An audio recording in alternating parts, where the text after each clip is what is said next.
Wil Houston, baseline filming. Thank you, sir. Thank you, Will.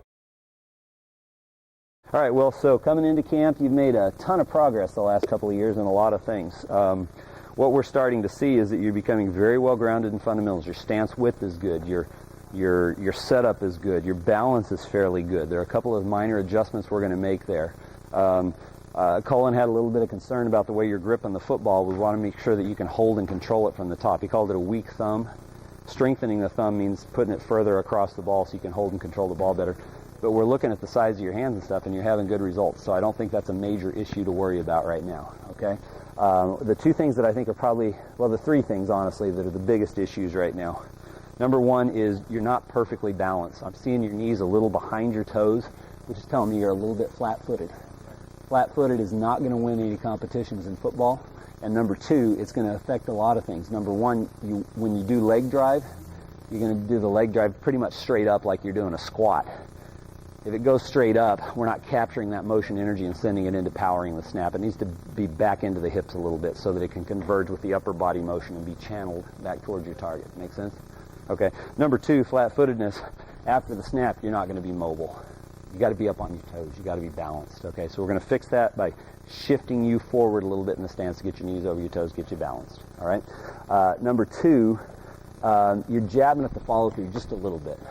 If you don't finish that, that's going to impact your accuracy a lot. You're going to have a hit cluster more like this, whereas you're the kind of snapper that has the potential to have a hit cluster a lot like this. Be very, very accurate, very good, okay? And then the last thing that I see is we can get a whole lot more out of your body. You do a lot of arm throw in the snap, but we're not getting as much out of the torso, the gut crunch, and the leg drive as we possibly can. And we're going to work power drills and hill drills and all those things you've experienced before. Really start developing that. If you want to take this to the next level, that's where you need to focus your energies, okay? All right, so go ahead and set up. We're going to do the three-step first of all. You ready? I'm going to pull you forward. Go ahead and lean on the ball, okay? That gets knee bend to 90 or less, straightens the back and extends the arms. I'm going to raise you up, maximizing your operating room under the torso. Then I'm going to push you back into the hips till the heels touch the ground, knees are over the toes, and you're solid on your feet. Comfortable? Okay, lift the ball up. I want to make sure you're balanced. Okay, go ahead. Throw it hard. Where'd the ball go? Right where you want it, right? A perfect setup will lead to a perfect snap because all your motion energy is going to be captured and channeled right at your target. That arrow point that we talked about where the upper and lower body meet, okay? That looked really good. Now, a couple observations. You have a very long torso, top of your head to your coccyx, to, the end of your spine. So you're going to look a little bit different. You're a lot like Jordan Tobolka, the one who's at SMU that we've worked with in the past too, okay? Long torso. So you're always going to look like you got the ball a little further out there. It looks slightly different than what we call our optimal setup. But in your case, with your body type, that's looking really solid. As long as you're balanced, the knees are over the toes, and you're not tense or stiff anywhere, that's exactly what we're shooting for, okay?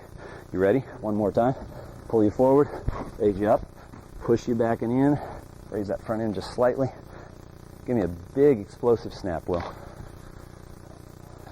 That is awesome. That is on the way to college level right there. Does it feel good to you? Okay, let's have you do one on your own without any instruction. Try to use those legs and that gut.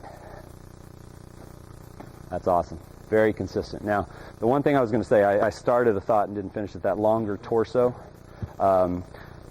If you get overstretched, you're not going to be able to do the gut crunch. Your longer torso is going to make you look more stretched than most people. But during power drills today and stuff like that, let's really try to focus on feeling that crunch of the stomach. A ton of power generation is created in this torso region, the core, I guess we could call it, or something like that. You have any questions? You comfortable with that? Yes, sir. Okay, good job. So coming into camp, Will, we made some adjustments to your stance. We got you balanced with the knees over the toes, making sure we got good balance, good aggressive all-body throw. Not bad at all. I want you to do one more, too. Let's keep it rolling. The only thing we've got is you're a little fatigued from 2 days of snap, and I want you to relax, use your breathing. I want you to be quick and smooth and explosive with the entire motion.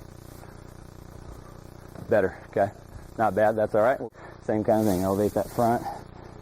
We already talked about your issues, and you're going to get a grade sheet on it too. Just give it a good hard all-body throw. Come along. You're